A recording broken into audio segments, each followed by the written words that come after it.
বাংলাদেশের অসংখ্য তরুণের চোখে ইউরোপ যেন এক রঙিন স্বপ্নের নাম।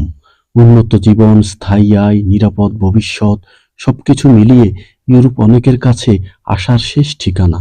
কিন্তু এই স্বপ্নের পেছনে লুকিয়ে থাকে এক গভীর বেদনা।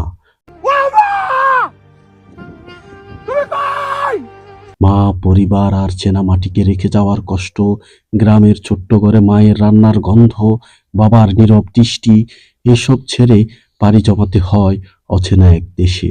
বিমানবন্দরের শেষ বিদায় মুহূর্তে সবচেয়ে নিঃশব্দে কাঁদে মায়েরা। মুখে কিছু নাই বললেও চোখের জলে ভেসে ওঠে হাজারো দোয়া আর ভয়। ছেলে বা মেয়ে ভবিষ্যতের ভালো হোক, এ ছাওয়ার আড়ালে লুকিয়ে থাকে একাকিত্বের দীর্ঘ অপেক্ষা। অনেকেই বৈধ পথে, আবার কেউ কেউ জীবনের ঝুঁকি নিয়ে অবৈধ পথে ইউরোপ যাওয়ার চেষ্টা করেন। ভূমধ্য সাগরের উত্তাল ঢেউ, সীমান্তের নির্দয় আচরণ, সব পেরিয়ে যখন কেউ পৌঁছায় তখনও শেষ হয় না সংগ্রাম। ভাষা না বোঝে, বৈষম্য, কাজের চাপ আর একাকিত্ব প্রতিদিনই মনে করিয়ে দেয় স্বপ্নের দাম কতটা বেশি।